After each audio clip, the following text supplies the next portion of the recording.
guys, welcome back to my channel. My name is Shiko. Thank you so much for joining me on this video. Today we are going to be doing another foundation review, and we'll be reviewing the Mcgrath Labs foundation. It's called the Skin Fetish Sublime Perfection Foundation. Yeah, so I got this foundation from the cosmetic overhaul shop. The link will be down below. It goes for $68. Yeah, so this video is all about trying it and sharing my thoughts about it with you guys and showing you how it performs. Yeah, so subscribe to this channel if you haven't. Give this video a thumbs up, leave me a comment at the comment section. Yeah, and also I have a lot of foundation reviews, more of high-end foundation reviews on this channel. I'm going to indicate, I'll leave a link below, and I'm also going to you're gonna find one of them here so that it's a whole playlist. You can be able to watch my other reviews. I've done NARS, Estee Lauder, yeah, among others, so kindly do check them out. Yeah, without further ado, let's just get into the review. Even the foundation itself looks so classy, even the lid, as you can see. One of my favorite things is just the packaging to begin with. So we have the ingredients at the back here, and then we have the details here. It says it's a buildable, perfecting coverage, weightless texture, sublime satin finish, runway tested, mother approved. Yeah, mother is like the owner of this brand. Yeah, and it's for all skin types. This is a foundation for all skin types. So if you have dry skin, it's good. If you have oily skin, I'm going to be using a fluffy brush, and I'm going to use that amount of the foundation. I almost forgot to prime my face. Oh my gosh. Okay, so for primer, I'm going to use my Maybelline Baby Skin Instant Pore Eraser. Just apply that with my hands.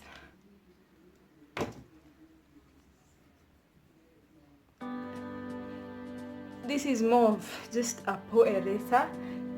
It's not going to mattify my face or anything, so we will be able to see how the foundation performs irrespective of the primer. I don't think the primer is going to interfere so much.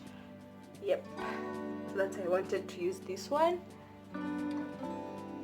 Okay, so I'm first going to apply it on one side so that we can compare the coverage.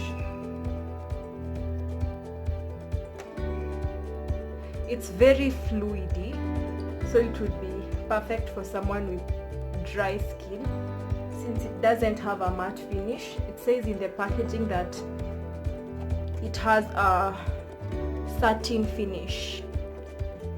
So if you have dry skin, this would be perfect. It applies really nicely, easy to blend, as you can see.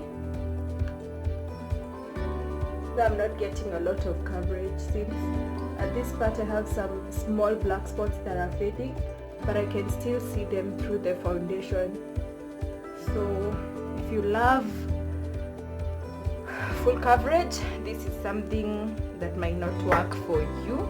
However, I love the finish. It's giving me a beautiful satin finish.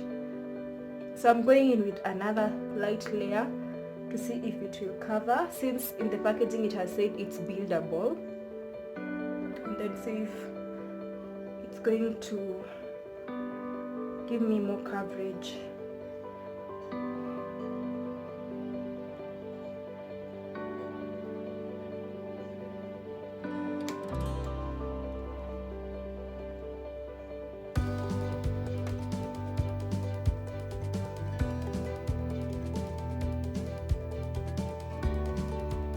So for the top part for this part of my face, my forehead, I normally use whatever is remaining on my brush so that it's easier to blend, so that I won't have a line of demarcation to my hairline.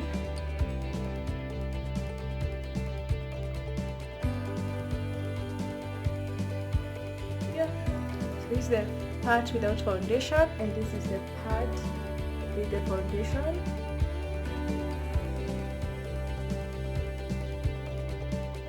So you guys can see it has a very seamless application, satin finish. It's not matte. It doesn't have a lot of coverage, because even after like adding, I'm still able to see it has a very light coverage, medium, yeah, medium, around medium coverage. But I love the finish. So I'll use my beauty blender to blend below my eyes.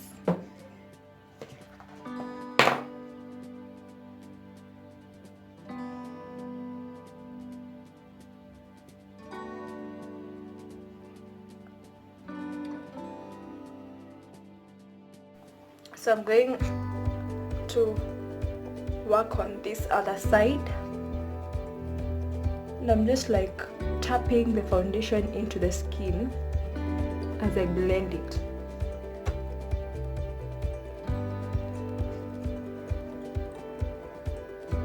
It also has some sort of glow.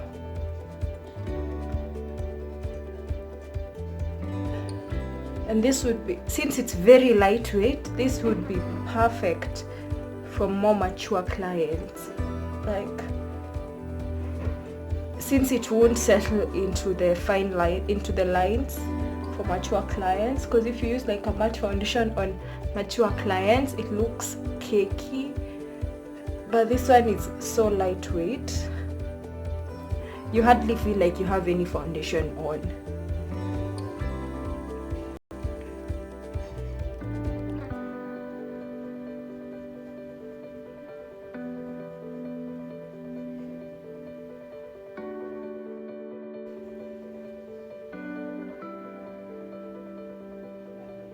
Then I'll like use the beauty blender, which is damp, to blend the foundation further into my skin. I don't want to apply powder or any other products on my face. I just want to have the foundation on itself, so that I can be able to see how it performs throughout the day. Here, so I'm just gonna do my lips, and I'll be back with my final look.